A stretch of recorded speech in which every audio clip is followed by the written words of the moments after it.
Of students welcome to CBKYS। Fifth semester taxation 2 की exam 2023 की होने वाली है। और एग्ज़ाम से पहले अगर हम लोग एक पेपर को सॉल्व कर लेते हैं तो कॉन्फिडेंस थोड़ा सा ज़रूर इंक्रीज़ हो जाता है।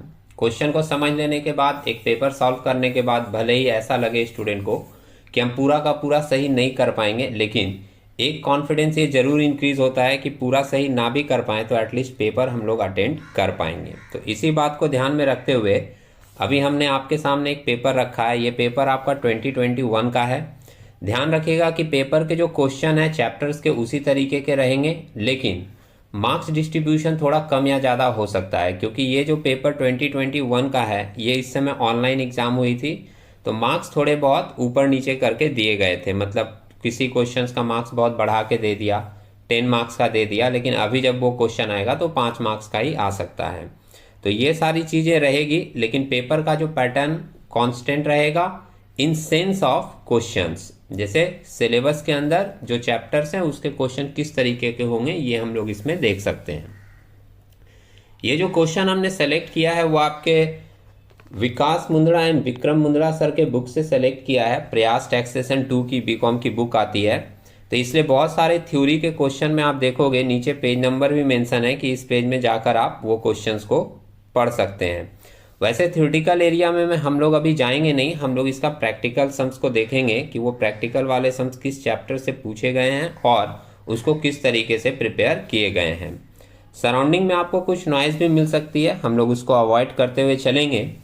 तो क्वेश्चन नंबर 1 से देखते हैं, जिसमें सबसे पहले मेंशन किया है when a return is considered to be defective. तो डिफेक्टिव रिटर्न वाले चैप्टर से ये क्वेश्चन है। जनरली इस चैप्टर को हम लोग रिटर्न ऑफ इनकम या असेसमेंट प्रोसीड्यूर भी बोलते हैं। तो वो चैप्टर आप जाकर बहुत अच्छे से पढ़ लोगे, क्योंकि उससे आपको एक क्वेश्चन 10 मार्क्स का मिलेगा। फर्स्ट क्वेश्चन में ही दिख रहा है आपको when a return is considered to be defective, इसी के आगे और एक जोड़ दिया व्हाट इज लॉस रिटर्न, और इसी के साथ एक और जोड़ दिया state the consequences of non filing of loss return.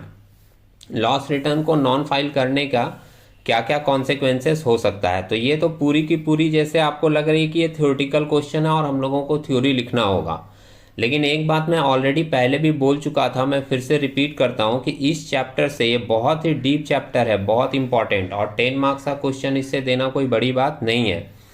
इस चैप्टर से रिटर्न ऑफ इनकम या असेसमेंट प्रोसीड्यूर जिसको बोलते हैं, इसमें आपके क्वेश्चन ऐसे भी बनाए जा सकते हैं, जैसे 5 पॉइंट बना दिया ABCDE करके, हर पॉइंट के ऊपर आपको 2-2 लाइन देने हैं, 2-2 लाइन के आंसर देने हैं। अगर आपको समझ में नहीं आ रहा है तो मैं आपको एक एग्जांपल देकर दिखाऊं। जैसे मान लीजिए मेंशन कर दिया कि mister X aged 52 years whose gross total income is ₹3 lakh and the total income after deduction under section 80C is ₹2 lakh. State whether he is mandatorily furnishes their return of income for the assessment year 22-23। मतलब mister x जिनका as 52 years है, उनका gross total income 3 lakh है और 80C के deduction के बाद उनकी इनकम 2 लाख रुपए की बची है।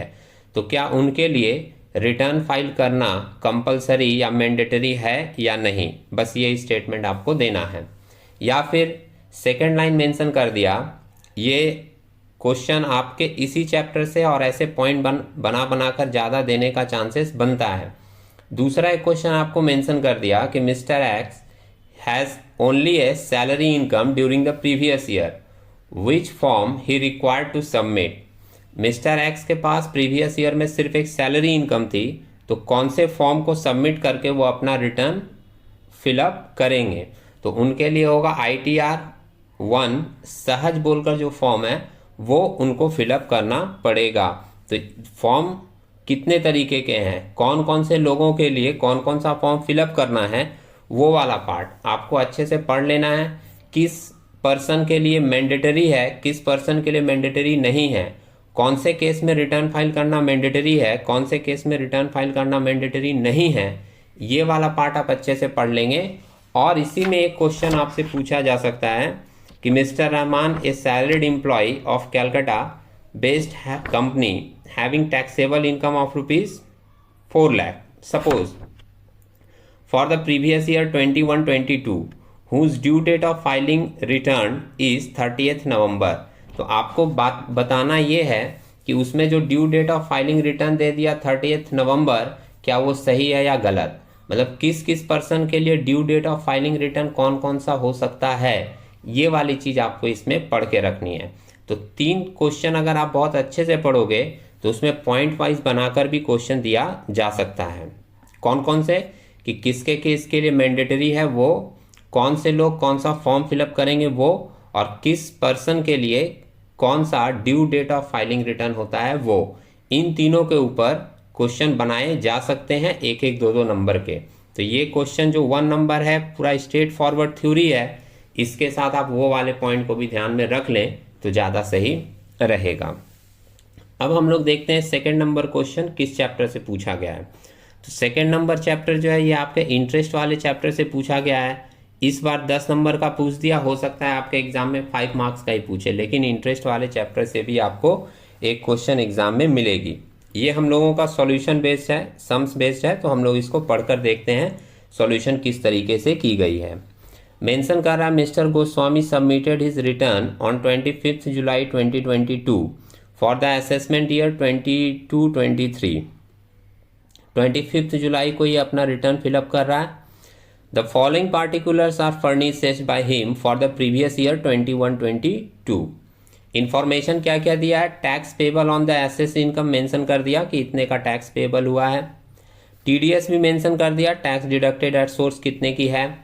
नेक्स्ट क्वेश्चन बोल रहा है, नेक्स्ट इंफॉर्मेशन बोल रहा है advance tax paid as under. Advance tax paid करने की 4 डेट होती है और वो 4 डेट में कितना कितना एडवांस टैक्स पे किया है वो दे दिया है। तो पहले 15 जून को दिखाया है कि इसने कुछ भी एडवांस टैक्स पे नहीं किया, नील।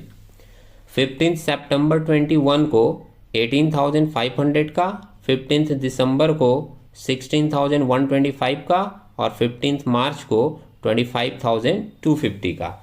ये 4 डेट में एडवांस टैक्स पे की गई है। और लास्ट में अपने को कैलकुलेट करने के लिए क्या बोला गया, you are required to compute the interest if any payable by the assessee. तो क्वेश्चन आपका इंटरेस्ट का है, ध्यान रखिएगा। इंटरेस्ट वाले चैप्टर में 3 सेक्शन हम लोग फॉलो करते हैं।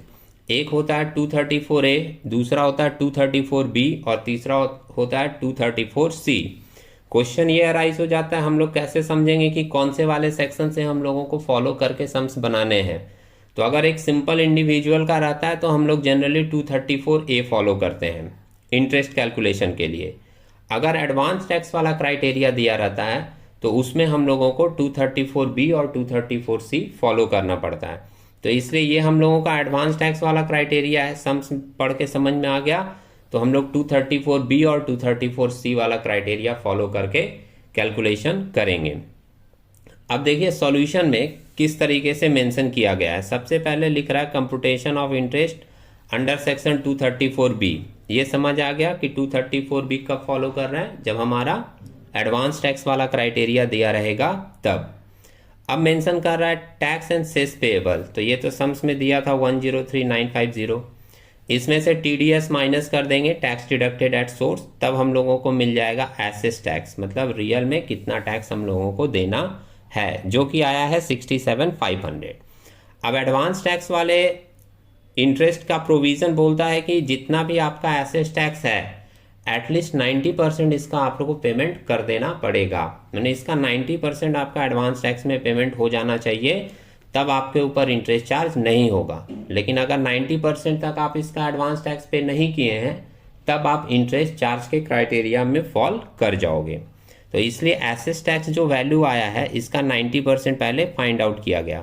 तो इसका 90% आया है 60,750। आप कैलकुलेटर में कैलकुलेट करके देख लीजिए, 67,500 इंटू 90% करेंगे तो मिलेगा 60,750।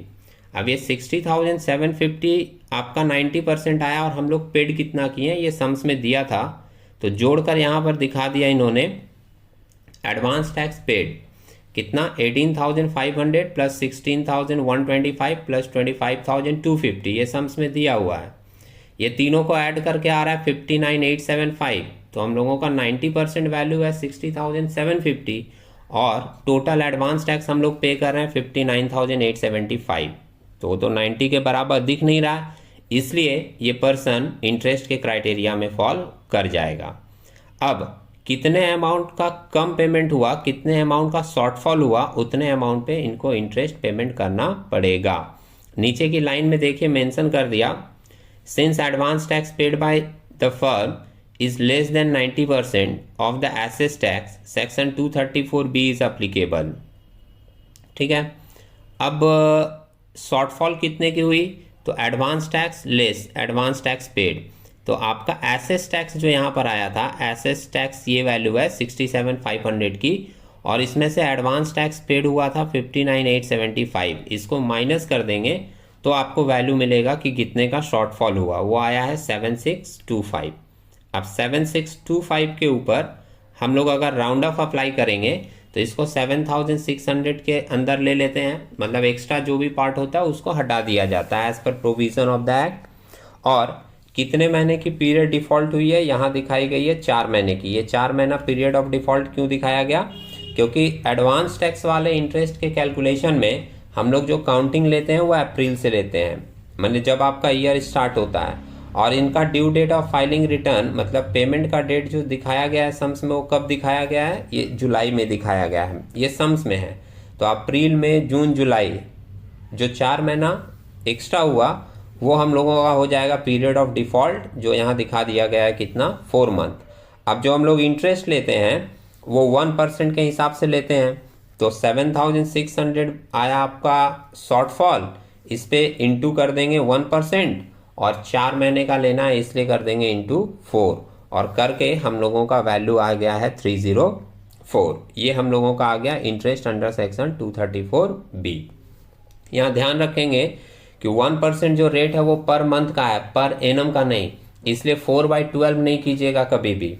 1% जो रेट है वो 1 महीने का ही है, तो 1% जो निकलेगा वो 1 महीने का होगा, 4 महीने का करने के लिए इंटू 4 कर देंगे।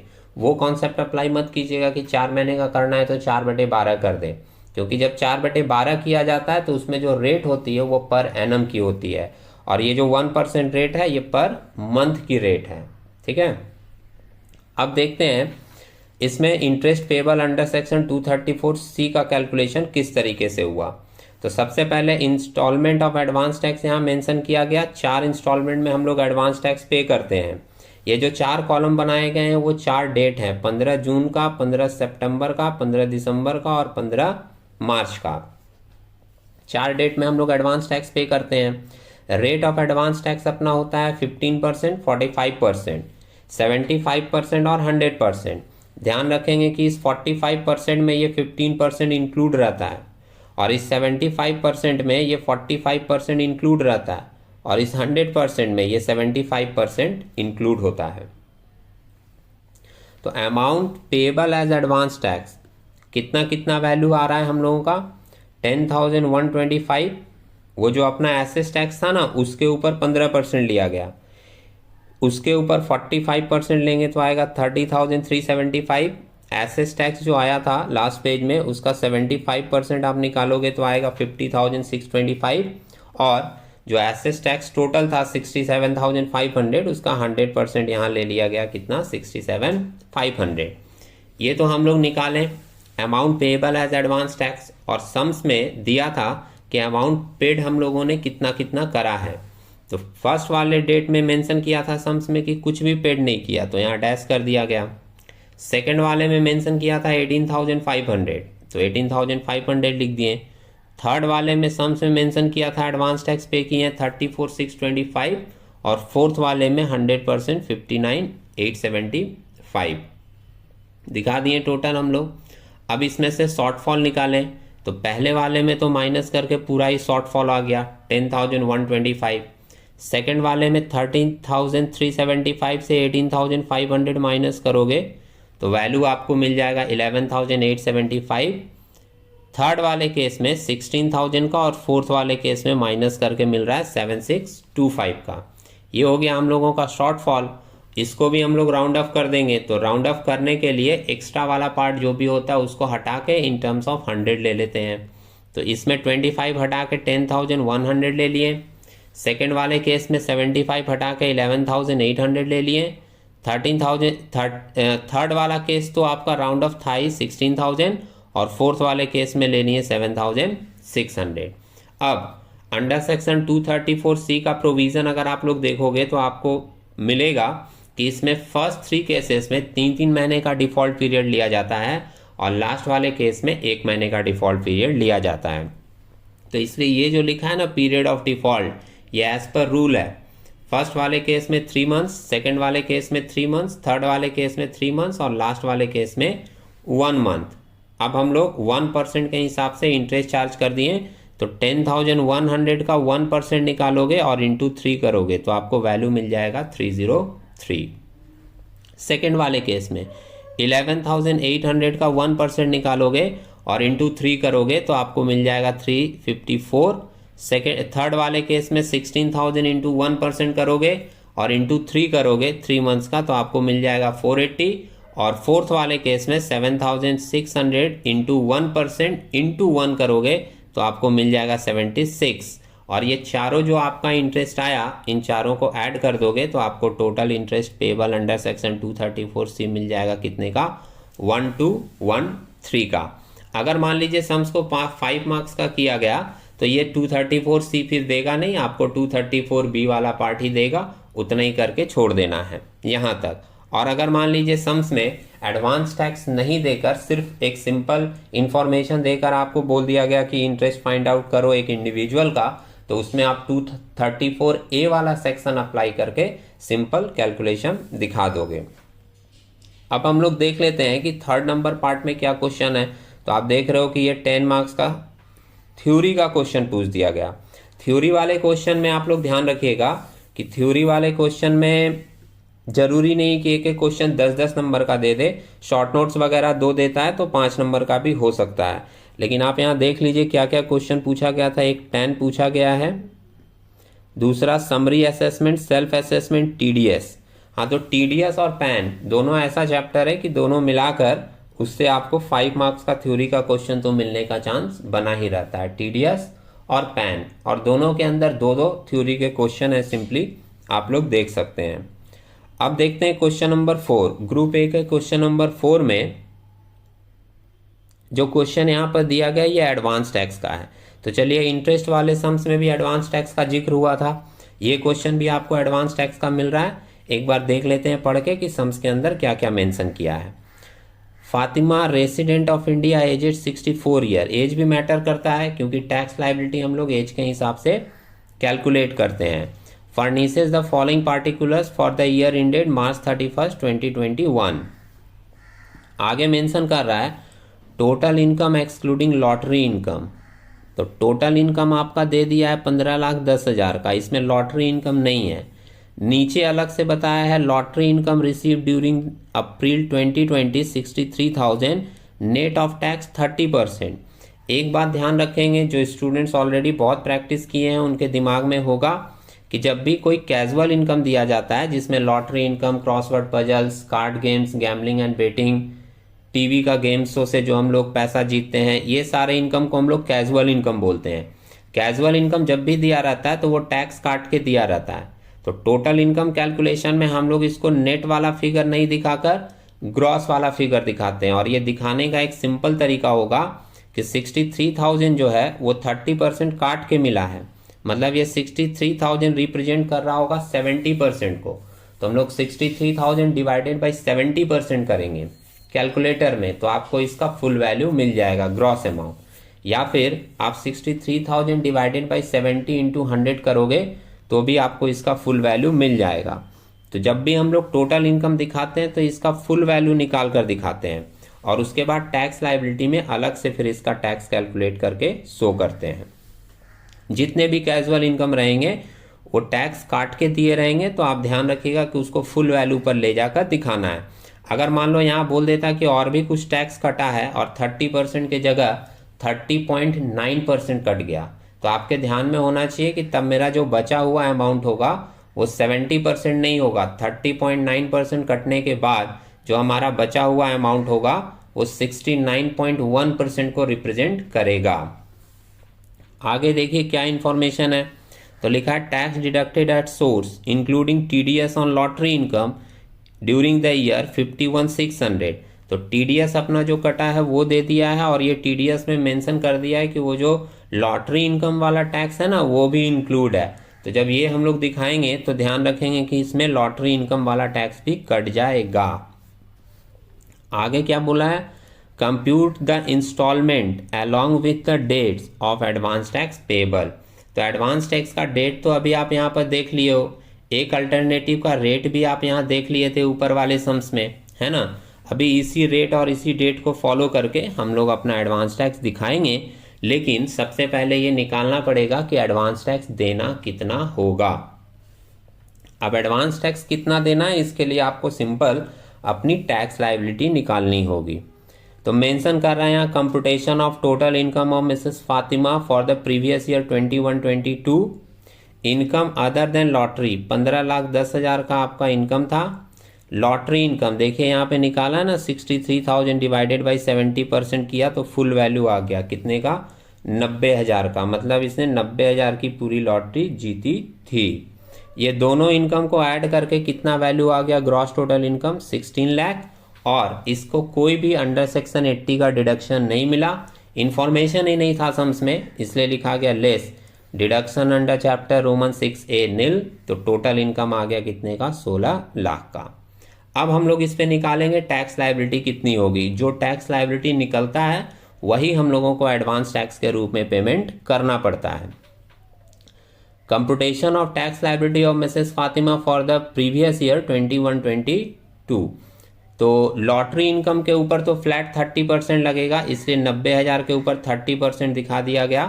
कैजुअल इनकम है तो कितना आ गया, 27,000। अब जो अदर इनकम बचा, तो अदर इनकम के ऊपर अदर इनकम कितना बचा है, आप यहाँ पे देख रहे हो 16 लाख में 90,000 हटाकर वैल्यू बचा है कितना, 15,10,000। तो 15,10,000 के ऊपर आपको टैक्स लायबिलिटी निकालनी पड़ेगी। और ये टैक्स लायबिलिटी निकाल कर डायरेक्ट लिख दिया कितना, 2,63,000। ध्यान रखिएगा कभी कभी बुक में क्या करता है कि ये डायरेक्ट लिख देता है 2,63,000 का टैक्स आया, लेकिन स्टूडेंट को थोड़ा यहाँ कंफ्यूजन हो जाएगी कि ये 263 कैसे आया। हम लोग इस 15,10,000 के ऊपर स्लैब रेट अप्लाई करेंगे। अगर इसी चीज को वो थोड़े तोड़ तोड़ कर दिखाते और 2,63,000 कैसे आया वो बताया जाता तो स्टूडेंट को थोड़ा ज्यादा क्लियरेंस मिलता। खैर फॉलो करेंगे, आप स्लैब रेट फॉलो करना है। पढ़े हैं हम लोग स्लैब रेट, जिसमें मेंशन था कि अगर कोई सीनियर सिटीजन है तो उसको 3 लाख रुपए तक की एग्जेम्पशन मिलती है, मतलब 3 लाख रुपए तक उनको टैक्स देना नहीं होगा। तो हम लोग पहला लाइन लिखेंगे, मैं ये 263 का कैलकुलेशन बता रहा हूं, आप लोग नोट करके करें, क्लियर होगा।